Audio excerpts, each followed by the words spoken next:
Queridos amigos de Canal 45, estamos hoy en un nuevo programa, Guadalquivir 85, que edita el Instituto Almenara para el Progreso y el Desarrollo de Andalucía. Hoy tenemos aquí con nosotros a Juani Rimagui, hola. Hola, ¿qué hay? Y también a David Peñafuerte, ¿Qué tal? que van a tratar un poco la situación en la cual vive el pueblo de Palestina. Pero bueno, antes queremos dar algunos datos biográficos de ambos y empezamos por Juani Rimagui, española que lleva años de residencia en Palestina. Es la coordinadora de proyectos de la ONG Health World Committee, no sé inglés, Comités de Trabajo para sí, la Salud. en Cisjordania. Nos va a contar su experiencia como mujer en Palestina y su visión sobre la lucha de las mujeres palestinas. También nos hablará de la salud en los territorios ocupados de Palestina y de otros temas que le vamos a preguntar durante esta entrevista. Nos acompaña también David Peñafuerte, que ya ha estado con nosotros en otro programa, licenciado en Derecho por la Universidad de Sevilla y máster en Cooperación Internacional para el Desarrollo por la Universidad de Málaga. Actualmente trabaja como técnico de Relaciones Internacionales en la Universidad de Jaén y es responsable del área de internacional de Podemos Andalucía. También pertenece a la asociación ALCU, del cual eres responsable, ¿no? Bueno, no, soy una persona que trabaja fundamentalmente. Pues lo dejamos en eso. Bueno, empezamos por Juanín. Dinos, di algunos datos. Bueno, como ya te hemos dicho el tema de los datos, pues te pregunto, ¿qué hace una madrileña en Palestina? ¿Cómo ha sido acogida? ¿Y cómo perciben los palestinos a España y a los españoles? Bueno, es una larga historia, pero resumiéndola a lo mejor un poco para que no se nos haga pesado. Yo conocí a un palestino en 1982, salimos juntos durante 3 años, después él tuvo que volverse, él era de origen de Gaza, Sí. es de origen de Gaza, vamos, y en el 85 nos casamos en Madrid, que como yo iba a ir a vivir allí, Sí. pues decidimos casarnos en Madrid por mi familia. Sí. Y desde entonces, hace 33 años, pues vivo allí. Tengo 2 hijos, curiosamente mis hijos están viviendo en Madrid y yo sigo viviendo allí. Trabajo desde 1993 en la Health World Committee, Comités de Trabajos de Salud. Es una organización dedicada a salud para crear, desde el 85, que fue creada por médicos de Jerusalén, Sí. una red de salud para proteger la salud de los palestinos, exactamente, que no había ningún tipo de procedimiento ni tampoco bajo la ocupación israelí. Entonces, en nuestra organización dirige 14 clínicas de centros de salud y 2 hospitales, uno en el norte, en Calquilia, y otro donde vivo yo, en Besahol. También tenemos programas de salud para prevención, especialmente uno dedicado a la mujer en todos los aspectos, físico y psicológico, y luego otros como para enfermos crónicos, para la infancia. Tenemos una guardería infantil, un geriátrico. Vamos, intentamos hacer todo lo posible para paliar las necesidades que tiene el pueblo palestino bajo la ocupación. En ese largo periodo que llevas viviendo en Palestina, lógicamente habrás visto la evolución que ha ido tomando. Sí, desde luego. Pero yo desde estos 33 años, yo me fui en el 85, en el 87 hubo la primera revolución o intifada, que fue ya una de las mayores revoluciones, incluso yo la considero la más limpia y honesta que ha pasado en la historia en Oriente Medio, ya que fue pelear realmente entre la población, nosotros de calle, sin absolutamente nada, contra el 4º ejército más poderoso del mundo, el ejército israelí. Entonces allí fue dar una llamada de atención en el mundo para que se considere que había una ocupación en ese momento, la situación estaba mal y por lo tanto se hizo. Y luego, después de que conseguimos que hubiera una reunión en Madrid, fue primero en el 90 o 92, perdón. Luego ya inesperadamente en el 94 se firmaron en Noruega, en Oslo, unos acuerdos entre la autoridad palestina, que en ese momento no era la autoridad palestina, era la OLP, con unos emisarios que mandó Yasser Arafat, Abu Mazen. Que levantó esperanza. Sí, pero hay una cosa que yo quiero recalcar. ¿No? Nosotros creíamos que la lucha que llevábamos llegaría a un término de decir tú a Israel. y conseguir lo que tanto anhelábamos, una independencia, y nosotros cedimos aún eso importante que en muchos no estábamos de acuerdo, y era reconocer a Israel como país y darles los territorios del 48 y quedarnos nosotros con el 67, es decir, Gaza y Cisjordania, la línea verde, sí. Con luego Jerusalén Este como capital, el Estatuto de los Refugiados, que es uno de los más importantes de allí, y también reconocer a Palestina como país, que actualmente aún no se ha reconocido como tal. Pero Israel hizo las cosas a su modo y firmaron un acuerdo de Oslo que para mí fue la sentencia de muerte de la causa palestina, porque dividió en territorios, no hubo un acuerdo de reconocimiento mutuo, solo fuimos nosotros los que reconocimos, luego se firmó todo. Yo recuerdo esa época, en el 94, que cuando dijeron que habían firmado los acuerdos y que la autoridad palestina se iba a crear, iban a hacer una autoridad para nosotros en el que tuviéramos nuestra propia policía y nuestros medios de seguridad y nuestro propio control de la educación y la salud, pero no se había escuchado la población que había dado la cara. Nosotros habíamos dado la cara, hay 4 millones de palestinos. Sin embargo, los que firmaron fueron la gente que estaba en la diáspora afuera, es decir, la OLP, los dirigentes, y no pidieron opinión a la gente que estábamos allí. Entonces, al saber que habían firmado los acuerdos de Oslo, la mayoría no estaban de acuerdo, porque no sabíamos ni lo que habían firmado, ya que firmaron que el control de la agua la llevaran los israelíes, las importaciones y exportaciones tenían que ser bajo la ocupación israelí, las fronteras y el control de las personas bajo la ocupación israelí. Exactamente. No solo perjudicaba, que no tenía ningún tipo de beneficio. Seguíamos bajo un control, pero con una dirección de una autoridad palestina que en realidad ni siquiera estaba reconocida con nosotros. Entonces, a mí me pareció, desde luego, nefasto. Lo que pasa es que la gente le quiso dar esa oportunidad. Así que en el 95 entró la Autoridad Nacional Palestina, hubo elecciones, hubo un congreso y se eligieron 45 diputados de todos los partidos políticos representados. Y bueno, con los años intentaron las negociaciones, pero Israel siempre ponía pegas y decía que nosotros éramos los que le poníamos pegas. Y poco a poco fuimos perdiendo terreno, perdiendo leyes, perdiendo derechos cada vez más. Y entonces, actualmente, y ya para centrarnos un poco más en la actualidad, pues desde que Ariel Sharon en el 2002 se puso en el gobierno, creó un muro porque decía que tenía que defender a Israel de los ataques terroristas, como él decía, de la población palestina, y como tal nos aisló. Actualmente hay 800 kilómetros cuadrados de muro de alto de 8 metros de alto, de cemento, con alambradas y torrecillas que van controlando con armas automáticas. Y por supuesto tenemos dentro de los territorios en Gaza, ya sabéis. ¿Qué hace ante ese muro?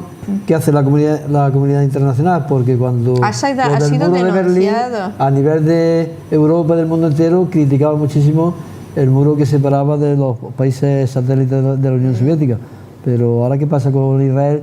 Que levanta muros y más muros para dividir a un pueblo en su propio territorio. ¿Qué dice?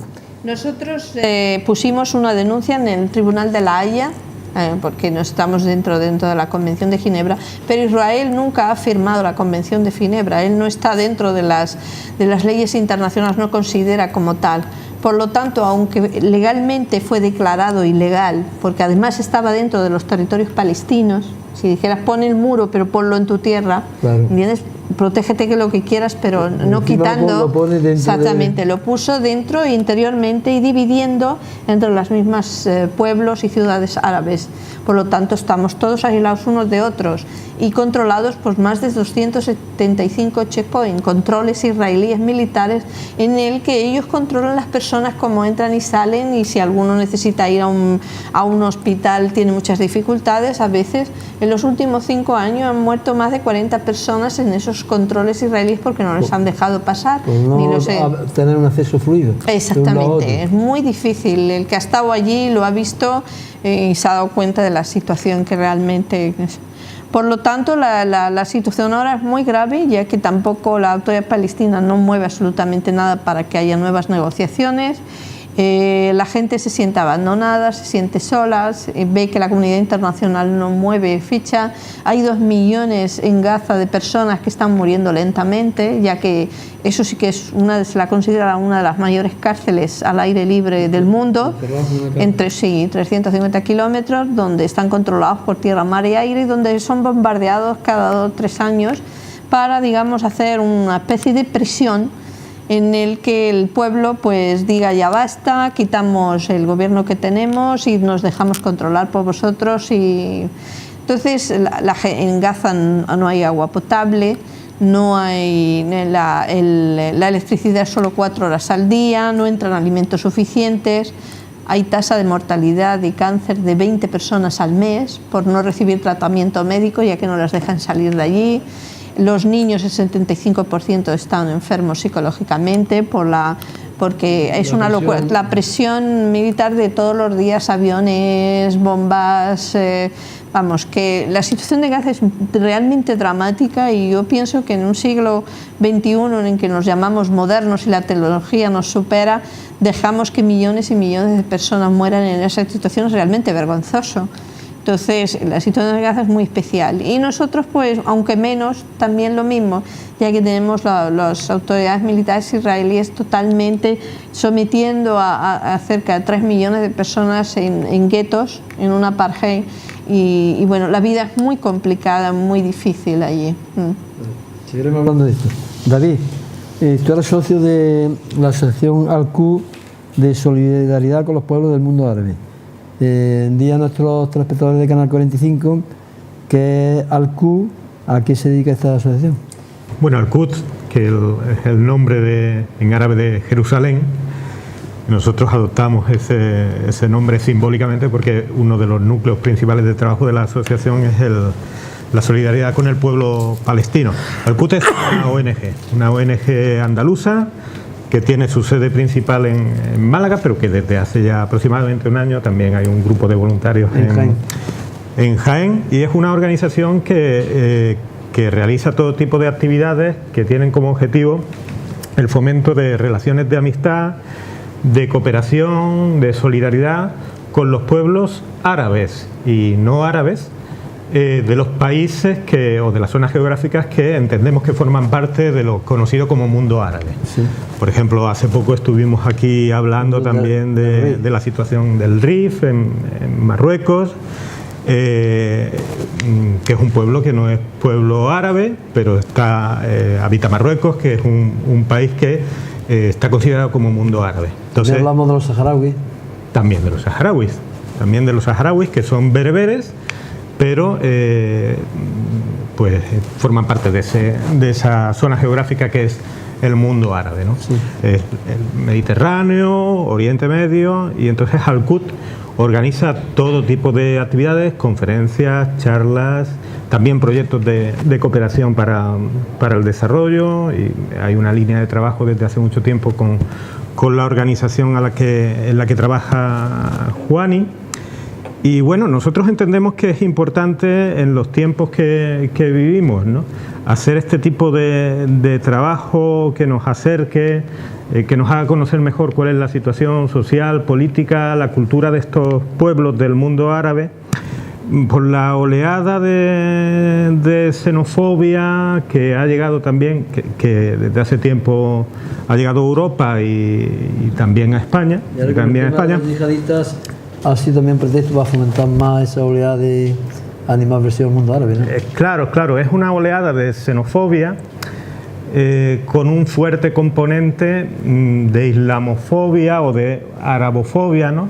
Y entonces nosotros entendemos que es importante recordar, por ejemplo, aquel tiempo que los andaluces y las andaluzas recordemos aquel tiempo en que vivimos, nuestra tierra vivió un periodo histórico floreciente en la que los andaluces, claro, en lo que los andaluces fuimos musulmanes, judíos, cristianos, pero de cultura árabe. En aquel tiempo. Sí, eso por una parte. La lengua, el idioma era lo que unificaba. Claro. Más entonces, que las ocupaciones militares. No éramos árabes, porque éramos andaluces, pero participábamos del contexto digamos, de la cultura árabe entendida como el idioma que unifica desde China hasta Francia, porque las relaciones comerciales, lo mismo que hoy se hace en inglés, entonces se hacían en árabe, ¿no?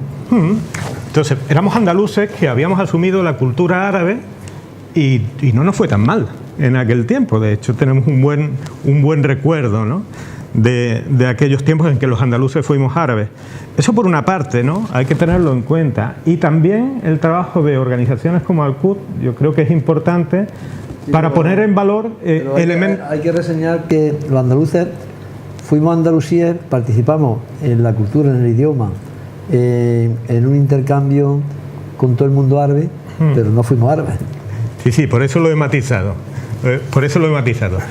Pero por otra parte, y viniendo ya a la actualidad, pues es importante el trabajo de organizaciones como Al-Quds en este contexto donde parece que vivimos una oleada de miedo al otro, al diferente, una oleada de xenofobia con un componente de arabofobia muy importante, porque también hay que poner en valor que en las sociedades de estos países del mundo árabe pues hay elementos muy ricos que nos pueden enriquecer, que no todo es negativo, ¿no? Un detalle muy importante es que Andalucía en concreto, cuando ha sido más próspera y ha disfrutado o más en todas las facetas de la cultura y del bienestar, ha sido cuando ha estado integrada en la cultura del Levante, que corresponde todo el Mediterráneo hasta el Oriente Medio. Entonces hay elementos en estas culturas de estos países, elementos culturales, gastronómicos, de valores, de principios.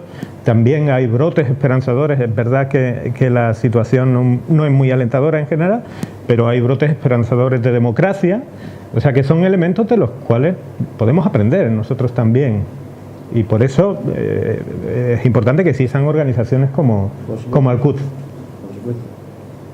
Juani, aunque ya hablaba de esto un poco, pero principalmente en la vida cotidiana, ¿qué es lo que más afecta a los palestinos de esa intransigente ocupación israelí? Lo que más afecta es la libertad de movimientos, es decir, el que puedas moverte fácilmente por todo el territorio, el que si hay un enfermo pueda llegar bien al hospital o al centro médico, a los trabajos. Mucha gente, a lo mejor yo vivo en Besahur, Ramallah está a 1 hora y hay veces que tienes que pasar por 3 o 4 checkpoints. Entonces la gente que trabaja en Ramallah se levanta a las 5 de la mañana para poder entrar a las 8. Eso es un sacrificio enorme. En cada puesto de control, claro, pueden dejar pasar o no. Si quieres llegar a tiempo. Entonces, son las dificultades diarias. Entonces el sometimiento al miedo en el que puedes pasar por zonas donde hay colonos, que últimamente están atacando mucho a los coches donde hay palestinos, a los militares también aleatoriamente que te dejen o no tranquilo. Entonces es un tipo de vida un poco muy estresante, muy agobiante y es una tortura. De ir destruyendo a un pueblo poco a poco, exactamente. Yo le llamo eso. Yo no le llamo violencia física, yo le llamo violencia psicológica. Y no solamente nosotros está creando una sociedad enferma y perdiendo generaciones de jóvenes, sino que ellos también están enfermos, porque un país que tiene un gobierno fascista y que está poniendo paramilitares, como les llamamos a los colonos, en el que campan por sus redes, en el que roban tiendas, tierras, torturan a la gente, eso no es un país normal tampoco, y los que lo dirigen tampoco. Entonces nosotros estamos en contra de eso. Nosotros no estamos en contra del pueblo israelí, sino de la forma en que en que no somos igualitarios. Nosotros lo que pedimos es que tengamos los mismos derechos, exactamente, y no se violen los derechos. Que no podemos conseguir una independencia, por lo menos en convivir. Y se puede convivir. En los años 20, antes de que la entidad sionista empezara a comprar tierras y empezara a crear poco a poco de que fuera a realizarse un Estado de Israel, convivían, a mí me lo dijo mi suegro, convivían perfectamente musulmanes, cristianos y judíos. Había una comunidad muy alta judía y no tenían ningún problema. Al contrario, a mí me extraña que todos los judíos que han venido de Europa después de la Segunda Guerra Mundial hayan sido personas que materialmente, psicológicamente estarían mal por la situación de la guerra, por la transmisión de la guerra, hayan pagado con gente totalmente inocente que incluso les había ayudado. En la Segunda Guerra Mundial muchos musulmanes arroparon a muchos judíos que huían de las masacres y fueron exactamente y les ayudaron, y sin embargo lo han pagado con un pueblo totalmente inocente. Porque eso es lo que no se comprende, que cuando el pueblo judío ha sufrido 6 millones de asesinatos por parte de los nazis, y que ahora prácticamente esté aplicando una política terrorista en contra de los palestinos. Exactamente, no es impactante, pero al mismo tiempo es lenta que aniquila poco a poco a la población. La desmorona, hace que los jóvenes salgan del país, eso es lo que quieren ellos, la tierra. Otra pregunta que te quería hacer, que a esta altura y dado lo que se ha deteriorado la convivencia, para un joven palestino o labrarse un futuro digno debe ser bastante complicado. Es muy difícil.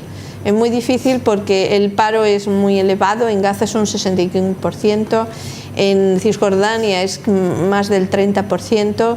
Los jóvenes uno de los grandes logros que hizo la autoridad palestina fue darle mucho hincapié y muchos fondos a la cultura. Es decir, en Palestina no hay analfabetismo. La educación es buenísima. Entonces, y generalmente un palestino en la familia, su logro más importante como padre y como madre es que sus hijos tengan una carrera y un entorno muy alto dentro de entonces le dan un valor enorme a la cultura, a los estudios. Entonces luchan mucho por eso, porque saben que esa es la base de un futuro mucho mejor, tanto económico como cultural como político. Claro. Entonces, últimamente con esto ha perdido bastante porque no tienen medios económicos, porque están en una situación muy difícil, porque no todo el mundo ahora puede ir a la universidad. Todo eso se está perdiendo y es peligroso porque a la larga eso puede desintegrar mucho el núcleo más importante de Palestina, que es la familia. Y la familia es de lo que se sustenta y sobrevive.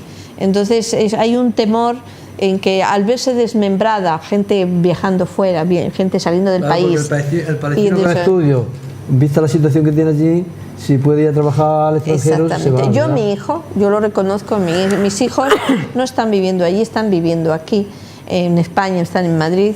Y una de las situaciones que les hemos dicho, y su padre se lo dijo, dice, no vayáis, allí no hay futuro de trabajo.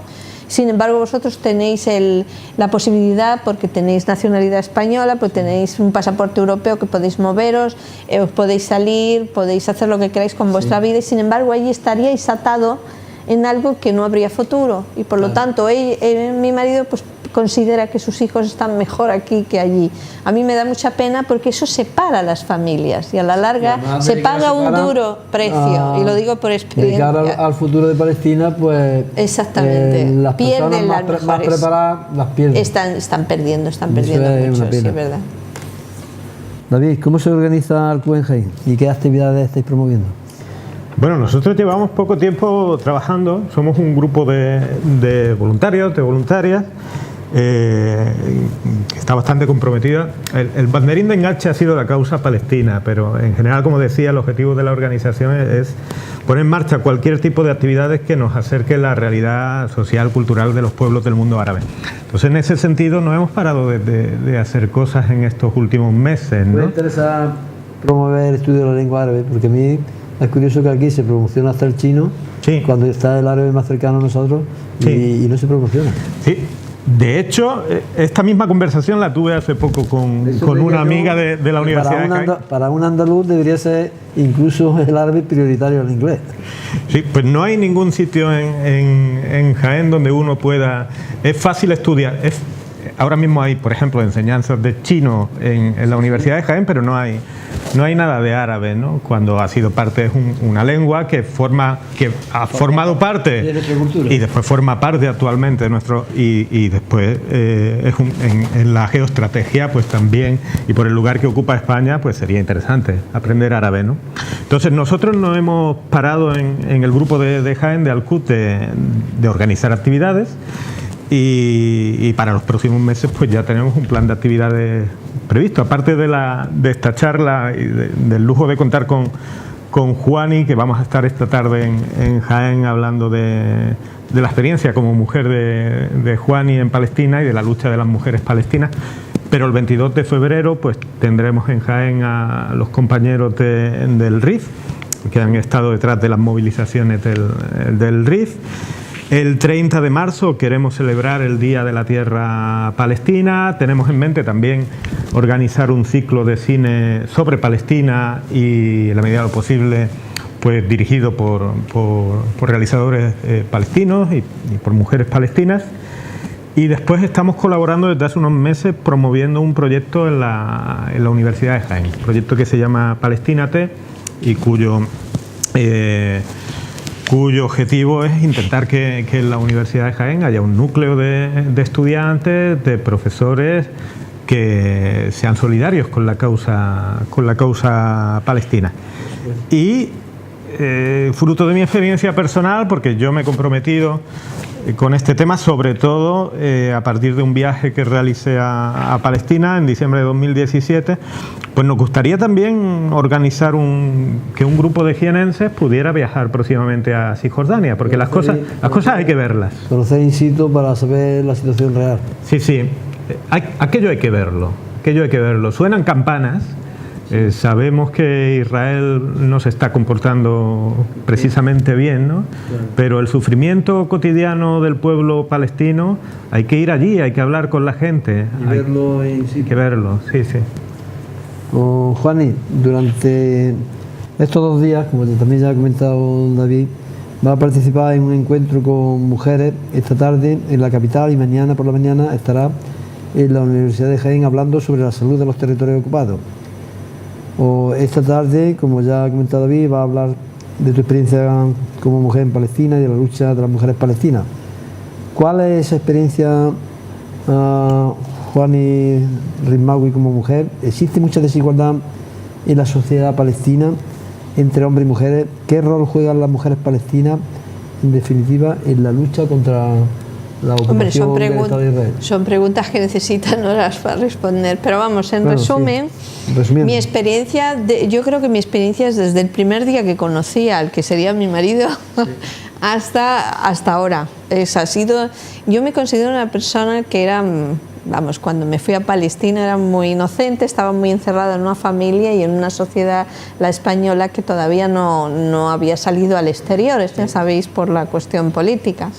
Entonces salir y ver otra sociedad, otro país, otra forma de vida, otras personas, yo soy muy abierta, me amoldo a muchísimas cosas, no tengo ningún problema, y nunca he tenido, además me encantan los idiomas, me encanta viajar, y para mí realmente me parecía que iba a ser más impactante cuando llegué, pero no.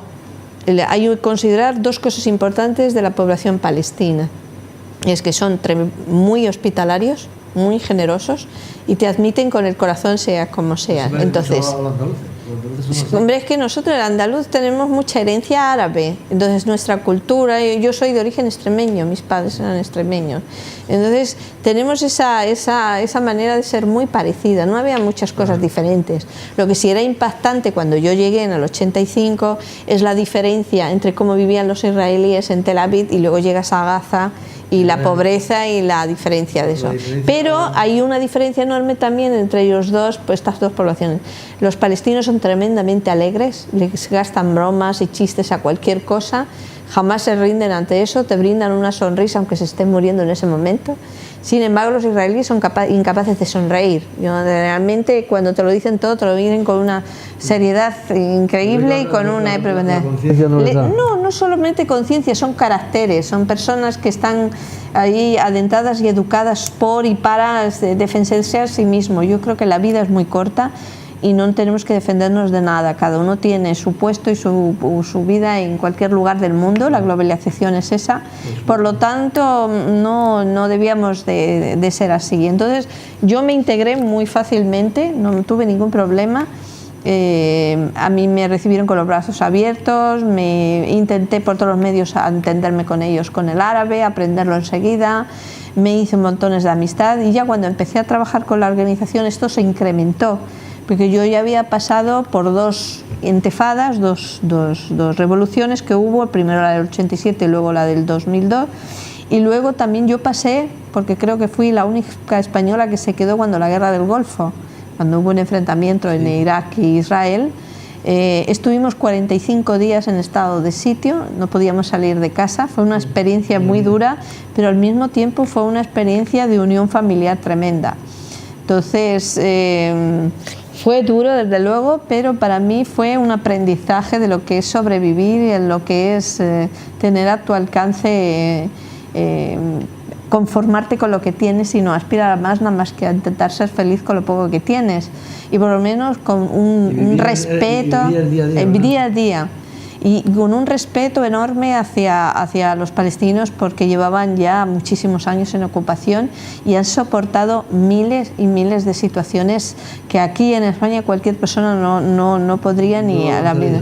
El ser humano es mucho más fuerte de lo que parece. Cuando te ves en situaciones límites, aguantas. Somos de una fortaleza enorme.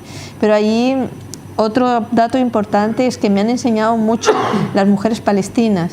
Aquí hablamos mucho del feminismo y es muy importante el avance que se está teniendo, el avance de la justicia y la igualdad entre hombres y mujeres, pero allí se está intentando hacer de otro modo, pero se hace.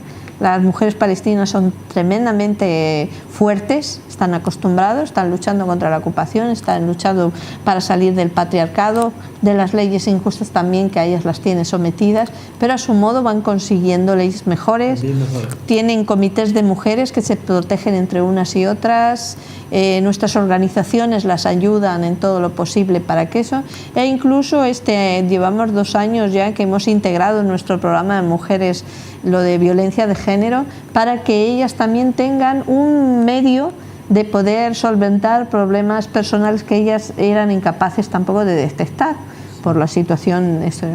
Por lo tanto, a mí en Palestina lo que me ha servido de experiencia me ha enriquecido totalmente como mujer, como persona. Yo nunca hubiera adivinado que una persona como yo, que estudió administrativo y vivió una... A pesar de ser un pueblo en Palestina, si tuvieras que volver atrás, volvería a hacer lo mismo. Yo me siento tremendamente orgullosa de todo lo que he vivido y todo lo que he hecho. Quizá cambiaría cosas muy pequeñas, más bien personales que el otro. Yo lo que sí cambiaría un poco es el sufrimiento de mis padres. Mis padres sufrieron mucho al verme allí, estaban siempre pendientes mía y de mis niños y de mi marido. Entonces ellos lo pasaron mal, lo reconozco. Pero vamos, dentro de toda mi experiencia volvería a hacerlo incluso más, y si pudiera... yo soy una persona que lleva ya 25 años como activista en la causa palestina. Me siento muy orgullosa de todo el trabajo que he realizado, de lo que he podido ayudar a mi organización. Sigo haciéndolo, aunque me caigo ya en pedazos porque estoy muy cansada, pero considero que tal y como está ahora la situación en Palestina es importante y necesario no parar. Es decir, tenemos que seguir adelante, no nos queda otra para poder sobrevivir. De alguna manera, las personas palestinas que te conocen te agradecerán que una persona desde fuera... A mí ya me consideran palestina, dicen que yo ya no soy española, que ya soy palestina. Eso es muy difícil, ¿eh? No creas que sí, integrarte de esto. No, sí, yo considero que tengo a mi alrededor, aparte de mi familia, que me quiere muchísimo, y de la familia de mi marido, vamos, y que me sienten un respeto enorme, así como yo a ellos, sino por mis compañeros de trabajo en el pueblo donde yo vivo. Soy una persona así querida y respetada, pero no es que eso, es que yo creo que me he integrado con ellos porque he seguido también sus líneas sin imponer absolutamente nada de mi otra educación. Y no prestar tu ayuda exactamente, y consejos. De comprenderlo. Exactamente, que es lo más importante. En el fondo, vayamos donde vayamos en esta maravillosa tierra que estamos destruyendo los seres humanos como salvajes que somos, todos aspiramos a lo mismo, todos, en cualquier parte del mundo donde tú vas. Es decir, que tengas tu casa, tu familia, tener un trabajo, tener una educación, tener y ser feliz, es verdad. Entonces, yo considero que lo del racismo es prácticamente una ignorancia y una estupidez por parte del ser humano, porque yo estoy rodeada de musulmanes, estoy rodeada de árabes, son personas magníficas, cultas, incluso con un valor a lo mejor muchísimo, 1000 veces más que yo, y yo les defiendo porque los comprendo. Yo vivo allí, convivo con ellos y creo que merecen muchísima más atención y menos críticas. Las críticas las ponen los gobiernos que nos gobiernan ahora, estos que están ahora. Las personas debemos mirarnos. Cuando nosotros necesitemos ayuda, vamos a necesitar de los demás. Entonces no podemos Nos necesitamos mutuamente. No, es que es algo natural. Es algo.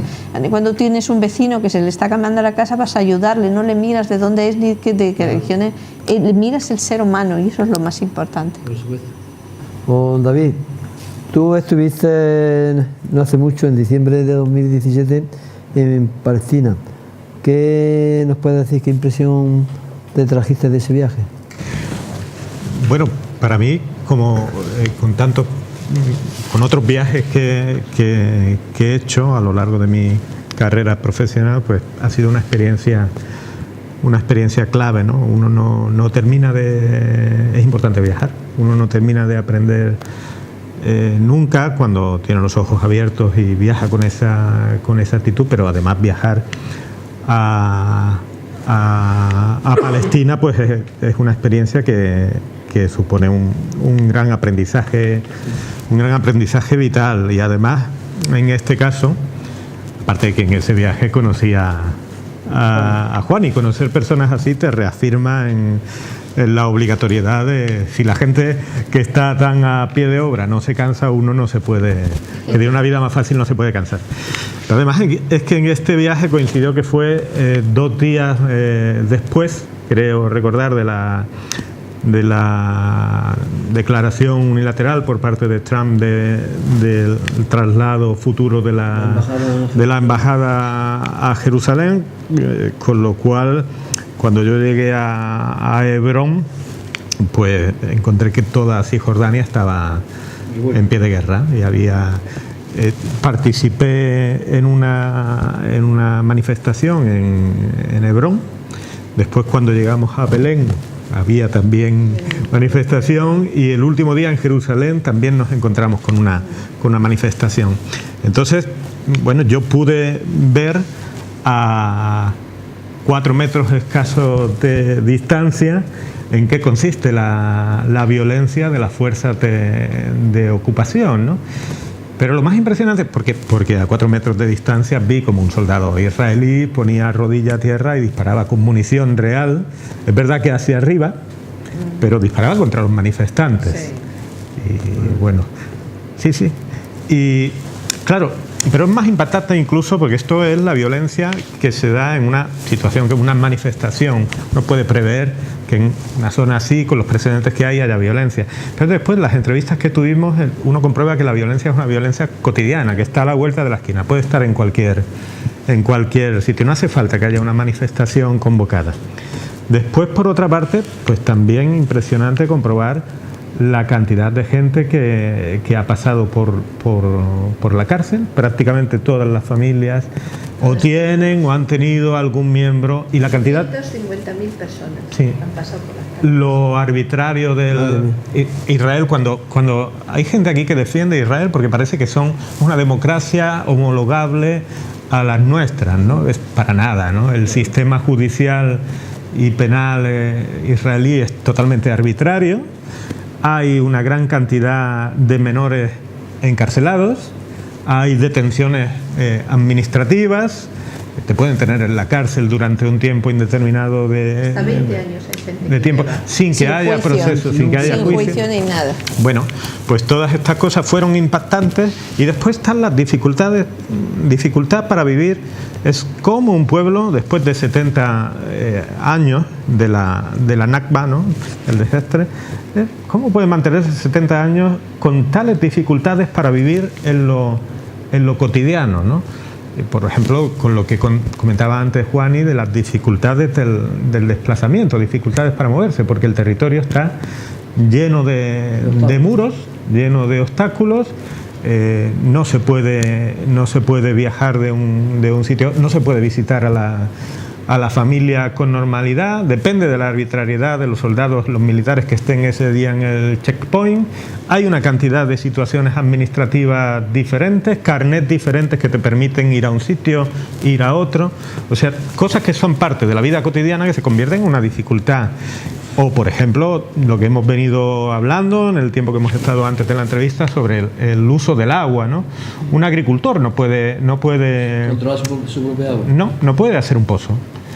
no puede hacer un pozo, hombre, aquí tampoco tú puedes hacer un pozo, tienes que pasar por las autoridades. Pero es que los agricultores palestinos, para hacer un pozo, no tienen que pasar por las autoridades palestinas, sino que todo el control del agua en gran parte del territorio lo tiene Israel. Lo tiene Israel, ¿no? Que es el control del futuro de un pueblo, porque el agua es clave. Entonces, todo eso pues hizo que ese viaje a Palestina, y después las personas con las que uno se entrevista, que es gente, las peleas que tenemos aquí, la gente que nos consideramos comprometidos y que tenemos peleas, no son nada en comparación con las peleas que lleva gente en sitios como Palestina, como en el Rif, gente que ha estado encarcelada, que vuelve, que tiene su familia y que sigue en la brecha, sigue en la lucha, sigue estando en primeras filas. Entonces, eso nos obliga a gente como nosotros a convertirnos en la medida de lo posible en altavoces de aquella causa, ¿no? Juani, tú que trabajas en la sanidad palestina, en general, aunque ya no has hecho algunos apuntes, pero en general, ¿qué problemas principales tienen y cuáles son los colectivos más afectados? Decías que generalmente niños, ¿no? El colectivo total es toda la población, porque en Gaza tenemos que no hay medicinas suficientes. Es más, antes de ayer me llegó una información en el que en Gaza habían cerrado 4 hospitales porque al no haber luz y habían estropeado los generadores eléctricos, habían dejado de funcionar. Tú imagínate en una población qué colapso debe tener en Gaza con 4 hospitales sin funcionar. Entonces, en nosotros los principales problemas de salud que tenemos, uno de los más altos es la mortalidad en cáncer, en mujer y hombre, porque es muy difícil la curativa, muy cara y tienes que salir fuera, porque en Palestina puedes ir a un hospital. En realidad, en Palestina hay 3 tipos de medios de sanidad. Uno es la Autoridad Nacional Palestina, el Ministerio de Sanidad, Sanidad Pública. Es gratuito, ¿no? Es gratuita, pero es para los funcionarios. Entonces, los funcionarios son los que trabajan para la Autoridad Palestina. Hay unos 125.000 y de él dependen con sus familias 1 millón de personas. Tú puedes hacerte un seguro de eso, pero tienes que pagar anualmente una cuota. Y solo es más o menos hospitalaria, es decir, cuando necesitas una atención muy grave o operaciones. Exactamente. Y también ya va habiendo muchos hospitales, pero son privados y son muy caros. Luego hay un 5% que es la UNRWA, que depende de las Naciones Unidas. La UNRWA es la organización de las Naciones Unidas para los refugiados palestinos.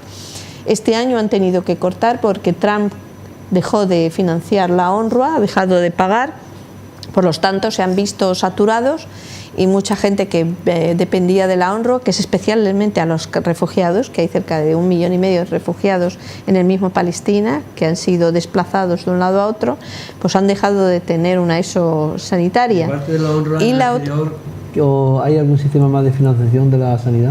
En la sanidad, las organizaciones como la mía, es decir, en la que yo trabajo.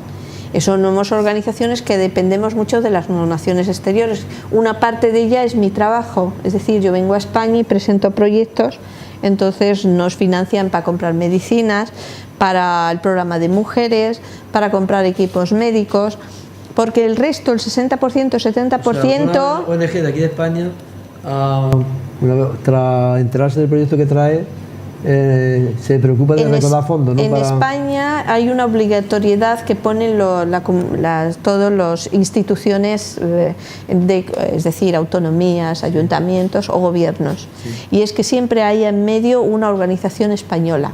Entonces, estas organizaciones españolas se ponen en contacto con organizaciones palestinas, nosotros le presentamos proyectos y ellos son los intermediarios para presentarlo en las instituciones. Y que aporten los recursos. Exactamente.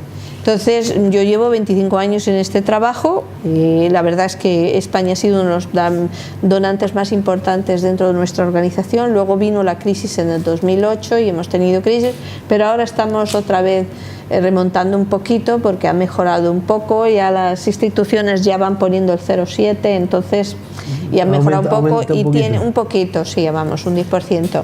De todas maneras, yo puedo decir con orgullo que mi país, en España, es de los países más solidarios, por lo menos la población es impecable con la causa palestina. Lo que el gobierno, por medio del gobierno europeo, haga o paripés o no, eso, pero dentro de España, donde voy y para dónde voy, soy realmente, son mucha solidaridad. Con el tema saharaui, lo puedo decir que a nivel del pueblo volcado totalmente. Exactamente, Sin embargo, es que el gobierno, pues, hay una estadística que fue muy curiosa hace 3 años, que la leí yo, que la hicieron organizaciones internacionales en toda Europa, en el que decían si eras partidario de Israel o de Palestina. El 75% de las personas de la calle dijo que era a favor de la causa palestina. Y no porque fueran anti-Israel, sino porque la política de Israel está haciendo una política fascista con un pueblo totalmente desarmado y que le ha colonizado, le ha quitado de todo lo que tenía, le está torturando. Entonces, eso en Europa no lo ven bien, claro, es lógico. Y hay una de las cosas importantes que está pasando con Israel ahora, y es que se ha desprestigiado mucho su imagen, porque no puedes ver que continuamente, como ha dicho antes lo de los prisioneros, David, en Palestina desde el 48 han entrado a la cárcel 850.000 personas. De ellas casi la mitad administrativamente. Actualmente hay 7.000. Hay carceladas hasta niños, ¿no? Hay 420 menores de 16 años encarcelados. Además, enjuiciados por tribunales militares, porque los palestinos allí vivimos con las leyes militares, no civiles. Cualquier cosa que hagamos y eso, somos enjuiciados por militares, sea mujer, hombre o niño. Hay también 200 y pico mujeres ahí, también encarceladas. Y si queremos movernos, yo mismamente, para poder salir de allí, si quiero salir por Tel Aviv, me han dado los militares un permiso. Y me lo han dado porque era Navidad y porque soy cristiana y por cuestiones, pero generalmente tienes que salir por Jordania, que te cuesta el doble y además es muy difícil y muy complicada. Quiero decirte que todas esas bases y todo eso es muy complicado, y todo eso prevalece en que la sanidad pues se ha visto sometida. La autoridad palestina no ha invertido lo que tenía que haber invertido en sanidad, y somos el 45% de las organizaciones que estamos trabajando no en cuestión hospitalaria sino en prevención.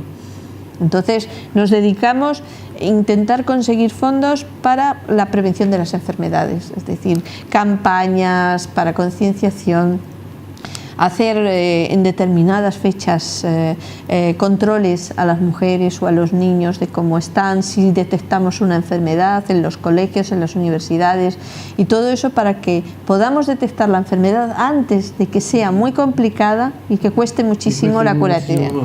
Y pues hay de todo. Ahora ha vuelto otra vez la mala nutrición, antes no, anemia, mala alimentación, pero cuestión económica, que la dieta mediterránea que tienen los palestinos es muy buena, pero ahora con la cuestión económica hay gente que no puede comer frutas porque son muy caras, las verduras menos, lo que comen es mucho pan, mucho arroz, beben mucho té, y eso es peligroso para un niño porque le mata la hemoglobina y entonces provoca anemia. Entonces estamos luchando continuamente contra esos efectos que perjudican a la salud de los niños. Entonces es una lucha que vuelve siempre. Yo llevo 25 años y siempre tenemos proyectos para eso, porque volvemos siempre a lo mismo por causa, y todo esto lo causa la ocupación, porque en realidad la población palestina es muy trabajadora, muy emprendedora. Gracias a muchos años ha podido abrir empresas, ha intentado sobrevivir, intenta traer tecnología, intenta todo lo que pueda, pero siempre con las complicaciones de la falta de... Que te hago, Juanín, a nivel internacional, ¿realmente qué naciones apoyan con sinceridad, no de fachada, al pueblo palestino? Bueno, todos tienen sus pros y sus contras. Yo es que no sé cómo calificar, porque yo ya no tengo ninguna fe en los gobiernos, y últimamente menos. Entonces yo miro siempre a las poblaciones. Entonces, uno de los países que más apoya a la causa palestina es España, eso sin dudarlo. Eso nos ha costado mucho trabajo, pero ha habido una conciencia especial hacia Palestina. Francia tiene una parte de eso. Suecia apoya mucho económicamente. Los alemanes no, los alemanes apoyan pero a escondidas, como digo yo, ¿no? Ellos sienten que tienen una deuda exactamente con Israel, entonces si hay mucha gente que es pro-palestina lo hace de otro modo. A nosotros nos donan muchos alemanes dinero para poder comprar equipos médicos, es decir, son gente muy también dentro del mundo árabe ahora el mundo árabe está destrozado. Desde que ha llegado al yihadismo, ¿verdad? No es el tema del yihadismo. El yihadismo yo creo que es el problema mínimo que tiene Oriente Medio. El problema más grande que tiene Oriente Medio es Arabia Saudí y el príncipe Ben Salman. Es un hombre que está dictando las normas en todo Oriente Medio, con colaboración con Israel, que se ha puesto, y con Estados Unidos, y quieren imponer allí un régimen que vaya bajo el wahhabismo, porque allí se ve eso. Está en plena guerra con Irán, y estos países han hecho que antes que apoyaban íntegramente a Palestina, ahora hay totalmente. Egipto, por cuestiones económicas y con el nuevo presidente también, tenemos muchos problemas también, aunque la población es muy eso.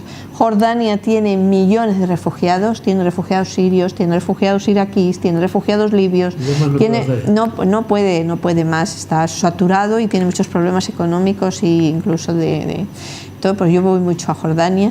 Y el Líbano está dividido, y es lo único que le hace frente a Israel y que le tiene bastante respeto son las milicias de Hezbollah al sur del Líbano, que son realmente potentes y fuertes, y son las únicas que Israel siente bastante respeto por ello. Y Siria ya lo han desmembrado, Irak lo han desmembrado, todos los países que culturalmente estaban resurgiendo, que había ya un componente importante de que pudieran ser países realmente plantar cara a Occidente, los han deshecho, los han destruido, como Libia, la han convertido en un auténtico matadero de personas, además que venden esclavos y todo. Entonces, todo esto lo ha hecho Occidente por una razón muy sencilla, además de potenciar a Israel como una potencia dentro de Oriente Medio, controlar la riqueza que tiene Oriente Medio, que es el gas, que viene de Turquía y luego va a Qatar y pasa por Irán, y el petróleo de Irak, que está en manos de los kurdos, y el agua, el oro negro, que Cisjordania es una de las zonas más ricas. Siria tiene unas zonas de agua potable inmensas que también todos quieren ordenarla. Entonces cada uno va aquí a las multinacionales y sobre todo a los señores de la guerra, los que venden armas y se lucran de las muertes de millones de personas. ¿Y a nivel mundial hay algún gobierno en el mundo que haya criticado o exigido a Israel que quite los muros? Hay varios. El Bolivia, Evo Morales lo ha criticado. Venezuela, y mira cómo está ahora Venezuela, que puede tener incluso su guerra civil y todo, es un peligro lo que está pasando. Y como decía una persona, no sé, el otro día lo leí, ponía que sí, tenemos que dar las gracias a Estados Unidos, porque cada vez que pone el ojo en un país acaba destrozado, como ha destrozado cientos de países, destrozó Vietnam, Afganistán, Irak. Entonces, para imponer sus intereses destroza muchas vidas, y la pena es que muchos le siguen. Si no le siguiéramos tanto, a lo mejor podríamos defenderme de tanto. El mundo ahora actualmente está muy enrevesado, y Oriente Medio está destrozada. Han destrozado muchos países árabes, están poniendo situaciones muy malas. Porque Egipto tampoco está por la Palestina, ¿no? El Egipto tiene muchos problemas internos. Yo sé bastante de Egipto porque mi suegra es egipcia, voy muy a menudo. El pueblo egipcio es encantador, son personas encantadoras.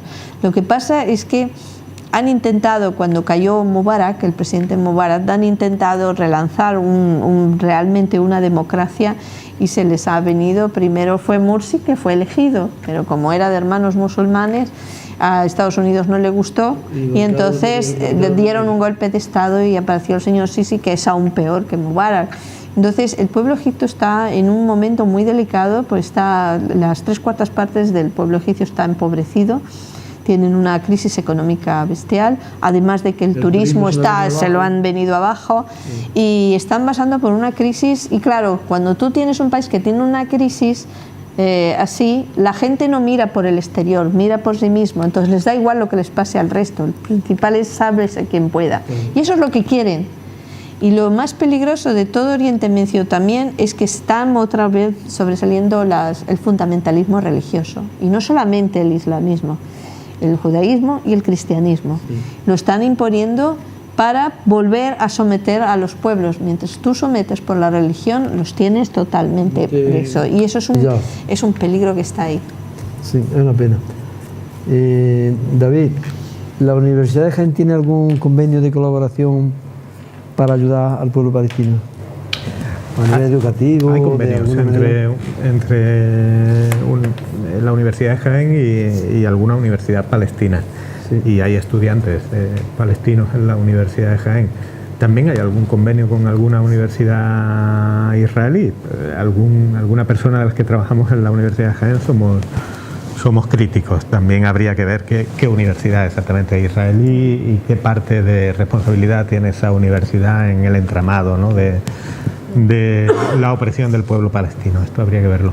Lo que sí hay en la Universidad de Jaén desde hace unos meses es el proyecto al que me referí anteriormente, se llama Proyecto Palestínate, que es la primera vez que hay un proyecto organizado que fomenta el conocimiento de lo que está pasando por una parte, y después fomenta ahí determinadas actividades que están previstas para primaveras, que van a tocar distintos aspectos de la cultura palestina. Haremos un taller de gastronomía que es muy rica, está muy bueno. Habrá algo de arte, literatura. También vamos a hacer un taller de análisis del mensaje político que hay en todos los muros que hay en Palestina. Hay pinturas. Sí. Las más conocidas son las de Basquiat, pero hay mucho arte, ¿no?, en los muros de Palestina con mucha carga política, y en un taller trataremos de analizar esto. Y en el fondo lo que pretendemos es lo que comentaba anteriormente, que en la Universidad de Jaén haya un núcleo de estudiantes, de profesorado, de trabajadores que conozcan en profundidad el tema palestino y que se comprometan, ¿no?, con la búsqueda de algún tipo de... primero comparar las violaciones de derechos humanos a las que están sometidos los palestinos, y después con la búsqueda o la contribución a algún tipo de solución en el futuro. En Jaén es necesario trabajar sobre el tema de la causa palestina, porque además es curioso, y esto es para dedicarle un programa completo, pero hay una penetración, ¿no?, por parte de los lobbies israelíes, sionistas en la ciudad, ¿no?, que no paran en el momento en que uno pone en marcha iniciativas que tienen que ver con la solidaridad, con la denuncia de violaciones de derechos humanos, con la solidaridad con el pueblo palestino, pues no paran de lanzar acusaciones. La acusación típica es de que se está fomentando el antisemitismo, ¿no? Y esto es un mensaje totalmente erróneo, porque de otras cosas, más semitas, que son los palestinos, en realidad los palestinos es la población de origen semita y aquellos judíos que vivían en Palestina, pero los israelíes, la gran parte de la población israelí es de origen europeo, centroeuropeo, tal, que no son semitas. Entonces no es antisemitismo en cualquier caso, y esto hay que hacer pedagogía, hay que insistir una otra vez. Lo que estamos hablando es de antisionismo, porque el sionismo es una ideología hegemonista, que es una ideología pues peligrosa, ¿no? No solamente peligrosa para los palestinos, ¿no?, sino peligrosa para yo diría para determinados equilibrios en el mundo, ¿no? Entonces no hacemos antisemitismo en absoluto, no se trata de eso, no tenemos nada en contra de los judíos, sí tenemos en contra de aquellos gobiernos y aquellos estados que violan derechos humanos. Y Israel es un gobierno que viola, es un estado y con un gobierno actualmente que viola los derechos humanos con la connivencia activa o pasiva de la comunidad internacional. Por supuesto. Juani, desde la transición española, ¿qué gobierno español crees que ha ayudado un poco más a los palestinos? Hombre, es muy curioso porque ya sabemos que Franco no era precisamente un pro-israelí, pero eso era por su política de racismo contra los judíos. Entonces, su política fue de refugio de palestinos en España. Es más, mi marido cuando esto y vino a estudiar era porque había esa política de apoyo a la población palestina. Después vino Felipe González, la transición, hizo relaciones ya con Israel, y entonces ahí no sé si hubo para mejor o para peor. Yo recuerdo que cuando yo fui a vivir allí todavía no había relaciones diplomáticas con Israel, es decir, yo me fui a vivir allá y no había embajada ni había nada. Entonces a mí me resultaba raro porque si tenía problemas no sabía dónde agarrarme. Pero los gobiernos generalmente han tenido una cal y otra de arena. Es decir, Aznar apoyaba mucho proyectos para Palestina, no los ha dejado de apoyar, yo los he tenido aprobados por el gobierno cuando estaba Aznar en el poder, no he tenido ningún problema, es decir, me han concedido mucho. Y más, tuvimos la visita de la ministra Ana Palacios, fue a nuestro centro geriátrico, se portó muy bien, no hemos tenido... Lo que pasa es que también ellos han seguido también España la política de la Europa comunitaria, entonces de la Unión Europea. Y la Unión Europea tiene una de cal y otra de arena, es decir, tiene como socio preferencial económico a Israel, permite que esté en Eurovisión, permite que esté en la Eurocopa, permite muchas cosas, no siendo un país europeo, sin embargo, le da mucho apoyo económico, le paga muchas facturas a la Palestina. Entonces no sabemos si eso es beneficioso o mal, ¿no? Te ves con una cantura de que nosotros preferimos que no nos dé tanto dinero, pero sí que ponga en su sitio Israel, que más sería mejor para que en un futuro podamos haber una convivencia. Y es algo que estamos ahora discutiendo mucho en Palestina, que a nosotros no importaríamos en absoluto ser un único país y convivir con ellos, pero con los mismos derechos. Entonces no hay ningún... Sí, ¿por qué no? Lo que pasa es que se han encarnizado tanto ya, la herida es tan profunda que ya ni nosotros podemos verlos a ellos ni ellos nos pueden ver a nosotros. Hemos llegado a un punto que a lo mejor no hay retorno. Exactamente, pero a ver, ¿qué vas a hacer con cerca de 5 millones de personas? Juani, estamos llegando al final de la entrevista, pero no antes... Quisiera que me dijera cómo podrían contribuir los distintos pueblos de España para que se crearan las bases dentro de lo que les compete a ellos o para hacer un verdadero acuerdo de paz. Bueno, contribuir, yo creo... Hace años, sabes que aquí hubo en Madrid un acuerdo... Sí, en el 92 sí hubo una... Después ya no hubo continuidad con eso. No, porque ya... Bueno, es que ahora... Tal y como está la situación en la comunidad internacional es muy complicado. Luego nosotros somos un pueblo sometido totalmente y que tenemos muy poco poder político internacional. Hemos ganado mucho terreno en muchos sentidos, en muchos sitios, y se nos está apoyando en muchos... Estamos ahí. Entonces yo siempre digo, en una charla cuando la acabo, digo, yo estoy contenta de estar, me da mucha pena de tener que repetir durante 26 años las mismas historias sin que hayamos avanzado, pero hay una cosa que pongo, no de ejemplo, sino hincapié en ello: no nos olviden, no dejen de apoyarnos.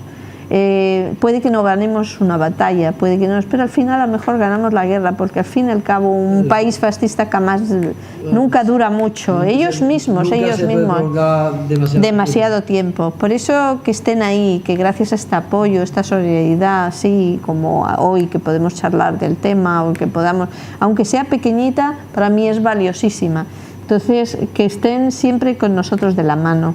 Es lo más importante. Por lo que respecta a nosotros andaluces, seguro que vamos a estar siempre con el pueblo palestino. Muchísimas gracias. David, quisiera, antes de acabar la entrevista, que te dirigieras a aquella cámara e hiciera una petición para el pueblo palestino como andaluz y también como español. Bueno, pues al hilo de lo último que ha comentado Juani, de que recordemos, que no olvidemos, y al hilo de lo que hemos hablado anteriormente, también fuera de cámara, recordando que ayer se cumplió el día, el 27 de enero, es la conmemoración internacional de las víctimas del Holocausto, sí. así, ¿no? Que no solamente fueron los judíos, ¿no? También la comunidad LGTBI o los gitanos, la comunidad gitana. Entonces pensábamos que no habría mejor forma de recordar a las víctimas del Holocausto y de rendirles homenaje que evitar los holocaustos actuales, ¿no? Y el pueblo palestino pues está sometido a un entramado de políticas de apartheid, de violencia, de ocupación militar, que yo creo que se podría considerar el holocausto de hoy en día, ¿no? Leía yo hoy un artículo que ha publicado una articulista valiente norteamericana en el New York Times, recordando a Martin Luther King, ¿no? Y decía que igual que Martin Luther King tuvo la valentía de señalar lo que estaba haciendo su país en la guerra de Vietnam, hoy en día es necesario pues señalar lo llama así, la gran injusticia que hay en el mundo, y es la injusticia a la que está siendo sometido el pueblo palestino. Entonces yo creo que lo que mejor podemos hacer los andaluces es no olvidar, y si uno no olvida, si uno pone en la agenda el tema palestino, tiene charlas de este tipo cada cierto tiempo, pues si uno no olvida, después actúa cuando llega el momento. Y en la vida llegan momentos en los que hay que actuar. Podríamos hablar otro día del boicot pacífico a Israel, que es un tipo de actuación que está siendo efectivo. Podemos esperar poco de la comunidad internacional en el juego estratégico actual, pero de la gente sí se pueden esperar cosas, y por ejemplo este tipo de actuaciones como el boicot a productos israelíes pues es efectivo. Entonces, no olvidar, para llegado el momento actuar en solidaridad con el pueblo palestino. Bueno, Juani, va a despedir tú el programa con la última pregunta. Como española y como palestina, que también lo te sientes, dirigiéndote a aquella cámara a un llamamiento en pro del pueblo palestino. Bueno, nada, como he dicho anteriormente y sin cambiar mucho la temática de antes, simplemente en nombre del pueblo palestino, como española, como palestina adoptada y como representante de un pueblo sometido durante muchos años a una ocupación tan dura, os pido simplemente que nos apoyéis, que habléis con las instituciones para que cada día podamos empujar a la comunidad internacional poco a poco para que esto cambie y la gente pueda lograr justicia y libertad, que es lo que todos pedimos. Nada más, pues, muchísimas gracias. Gracias, Juani, y gracias, David, por estar hoy aquí con nosotros y tener una ventana abierta a la realidad de lo que está pasando en Palestina. Sí. Y ya sabéis que las cámaras de Canal 45 y en nuestro programa Guadalquivir, pues podéis venir cuando queráis. Muchísimas gracias. Y a ustedes, queridos telespectadores, damos por finalizado el programa Guadalquivir 85, que, como ya he dicho anteriormente, edita el Instituto Almenara para el Progreso y el Desarrollo de Andalucía. Esperamos que esta valiosa información que han dado nuestros entrevistados pues les sea muy valiosa, y sobre todo que como andaluces y como españoles pues que tenemos un corazón generoso, ejerzan la solidaridad a todos los niveles con ese sufrido pueblo palestino, que ya es hora de que deje de sufrir. Gracias y hasta otro día.